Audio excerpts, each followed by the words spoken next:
ESPN Blacksburg is W226AT Christiansburg, WPIN AM Dublin, and W246CR Christiansburg.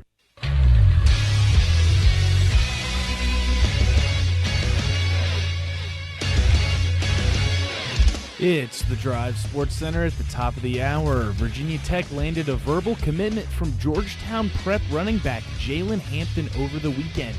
Hampton is a 3-star ranked recruit, and he joins fellow running backs C.J. Beasley and Jordan Brunson as part of the Hokies 2020 class. In the NBA, free agent point guard Isaiah Thomas has agreed to a 1-year deal with the Washington Wizards. Thomas is optimistic that the surgically repaired hip that impaired him his past 2 summers will allow him a full offseason of training so he can make a more impactful return to the league this season. An update in the Women's World Cup, the United States has defeated England 2-1. They will now face off against the winner of Netherlands and Sweden. That matchup can be seen on Fox tomorrow at 3 o'clock. For your ESPN Sports Center, I'm Nathan Brennan.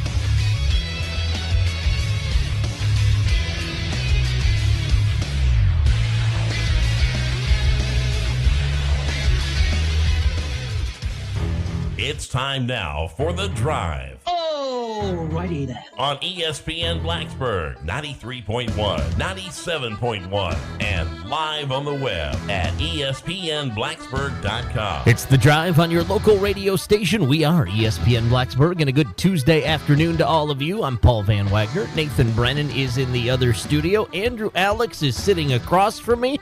Hopefully you guys are enjoying the USA victory as much as I am right now. I mean, it's America winning. It's a good thing. Exactly. I know somebody else that's going to be enjoying it right now. Keep my hands to myself. No matter how hard I'm trying to. Scott Neeson. I won't go to myself. Scott Neeson. Scott. I love Scott like a love song, baby. When you're ready, come and get Scott Neeson. Scott Neeson. Absolutely, let's go. Scott Neeson joining us today, talking USA women's soccer. How are you, my man? Doing wonderful, Paul, after the USA's narrow victory over England. It's one of those ones where you survive and move on, much like we see in the NCAA basketball tournament, and the U.S. did just that, and they're on to their 3rd straight final. 242 years, 11 months, 28 days, 16 hours, 9 minutes, and 9 seconds ago, July 4th, 1776. It seems apropos that the U.S. would win against England this close to our independence, Scott. Yeah, I wasn't going that far back. I was actually going to go back to the War of 1812, where the U.S. defeated England, I guess, kind of. But, you know, you look at this match, Paul, and the U.S. gets the early goal. No Megan Raponi in the lineup, no problem. They have a very capable bench, and they score. And then England gets that goal back.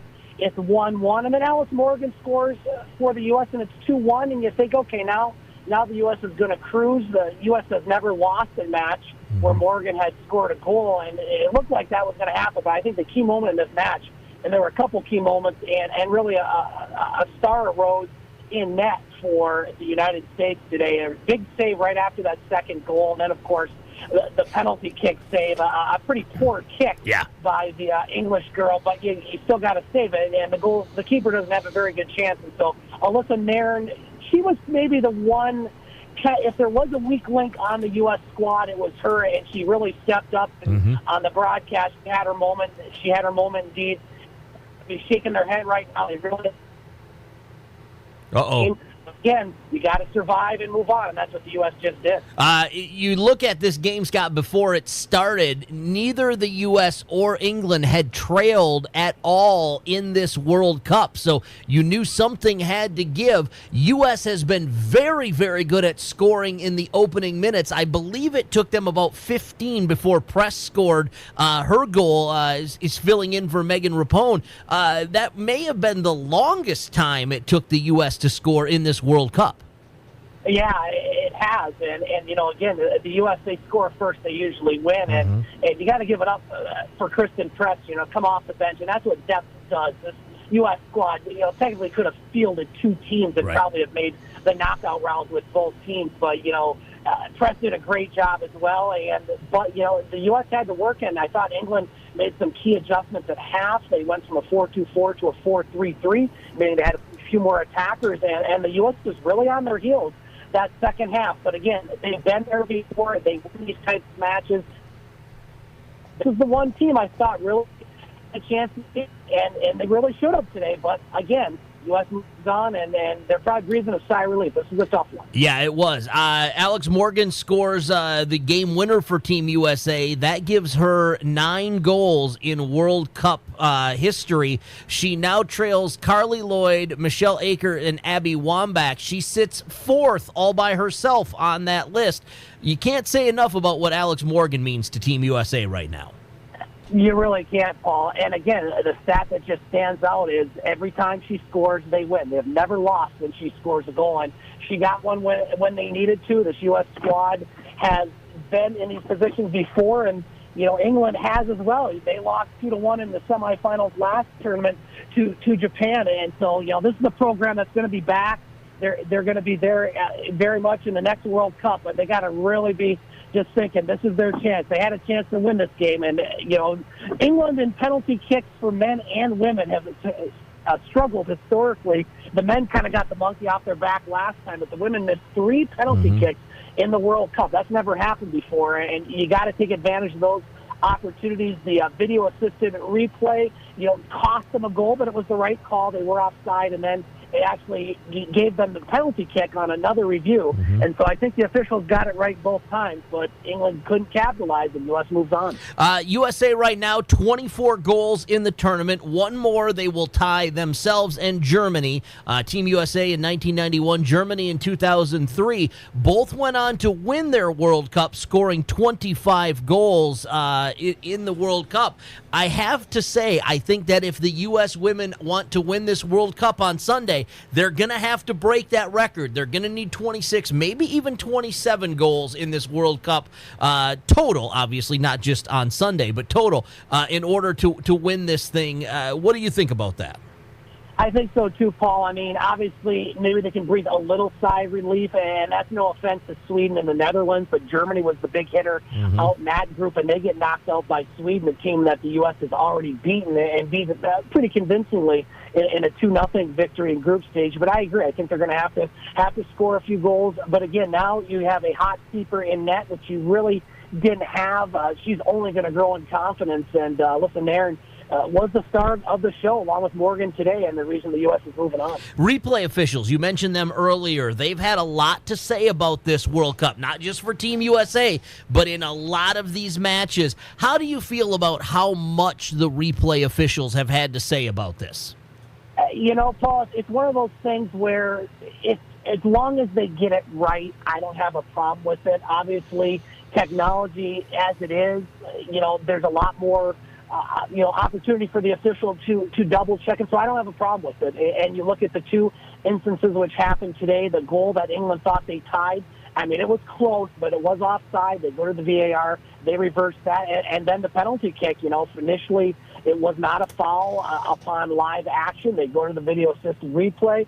And ultimately it's still the referee's call with that. But after further review, they made the right call on that one as well. So I don't have a problem with it. If it takes a few more minutes, soccer, you can allow the flexibility at the end. You had 7 minutes of extra time or added time in tonight's match. So I don't have a problem with it if they get it right, and I think they did today. Give me what you think is going to happen on the other side of the draw, Scott.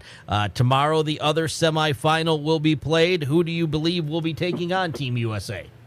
Boy, that's a tough one right there. I mean, the Netherlands, the Orange Army has invaded, and they're really a rising star in women's soccer right now. Sweden knocked off the giant in that side of the bracket. In Germany, I think this one goes to penalty kicks. I have no idea who's going to win this one, but if you had to pick a team, I think the Dutch get it done, maybe via penalty kick. It's going to be a close match, but I like the Netherlands in that one. Well, and when you look at it, the Netherlands are riding a 5-game winning streak. Sweden has won 4 of their last 5. Of course, they lost 2-0 to the U.S. in the final of group stage play. But give Sweden credit, because you know what, you had to come back as a 2 seed out of your group to get to the semifinals. I mean, that's pretty huge. Yeah, it is, and to beat Germany is pretty huge indeed. And I don't think many people thought that they were going to take down that German defensive machine, at least up until that match, who hadn't given up a goal in the tournament, and Sweden takes them down 2-1. So, Sweden's a good match. They're a top 10 team in the world. They've been to, I think, this stage before, and I really think that was a coin flip. But I think the Dutch maybe have a little advantage just because they've been a little more consistent over the tournament than Sweden. We've seen the U.S. beat Sweden already once. Does the Netherlands provide a tougher competition to the U.S., or again, is it just kind of because you believe this is going to go to penalty kicks, so you believe this is an even matchup? Is it going to just be a wash, and the U.S. just needs to come out and do their thing?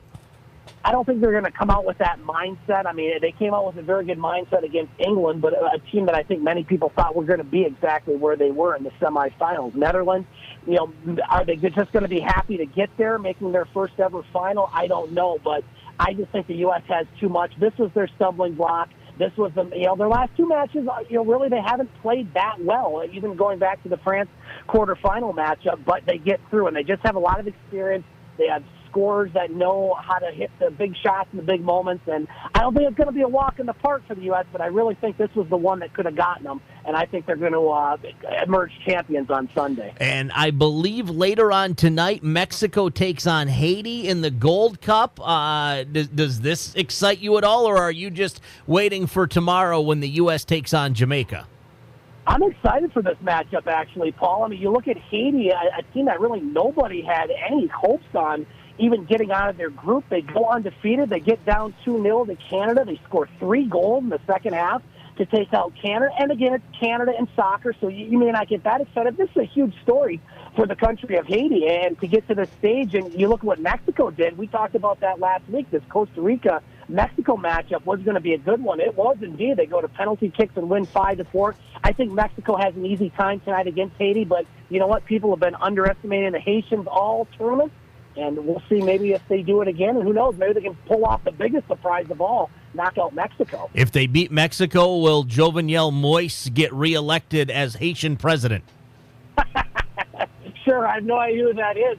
I don't think you made up that name, Paul. I actually think you did some research and homework on this. Did you actually get a Haitian political candidate right? You're darn right I did. I don't know if I pronounced his name right, but it was close. It was close. I'm impressed. I'm Thank very you. impressed. Well, Thank way you. to go. And it's French, so I knew you had it right, because Haitian did come from France back in the day. So well done, sir. Excellent. Well, hey, I appreciate that. Every now and again I get one right? Yes, you do. Yes, you do. Scott Neeson, where can our listeners get more great content from you and the rest of your team? Go to the website, thegamesportshow.com. We'll have a couple new additions later on this week, and we'll fill you in with all the information you want to know, NBA free agency, NHL free agency, and more. Lots going on in the world of sports, and love talking about it. One last question before I let you go. Nathan and Andrew were looking at me like I grew a third head yesterday when I was talking about how excited I was that Valtteri Filppula is coming back to the Red Wings. Scott Neeson, are you buying Valtteri Filppula as a Red Wing again? Well, I think with what's the limited funds and resources the Wings had, I think they made a good pickup. And, hey, get back one of the guys from back in the day. I got no problem with that. I think the Wings are heading in the right direction. Of course, they got the captain back at the helm, Steve Yzerman, so can't go wrong there. And Jimmy Howard gets a 1-year, $6.1 million deal, or $5.1 million deal. Super excited about that. Just keep overpaying for mediocrity. Yeah, well, you know what? He's managed to be here this long. I don't think they have a whole lot of options right now, so why not? It gives me hope that I can get paid a lot for being this mediocre. Well, you're not mediocre, and you definitely deserve a raise. Let me talk to your bosses there. I'll do my best. I appreciate that. Send a letter, if you would, please. I'll write one too, Paul. You know that. Thank you, sir. I appreciate you. We'll talk to you. Have a happy 4th of July. Thanks, guys. You too. All right, Scott Neeson, we appreciate him joining us. We'll take a quick timeout. When we come back, Tina will have traffic for us on the drive. ESPN Blacksburg, 93.1, 97.1, and ESPNBlacksburg.com.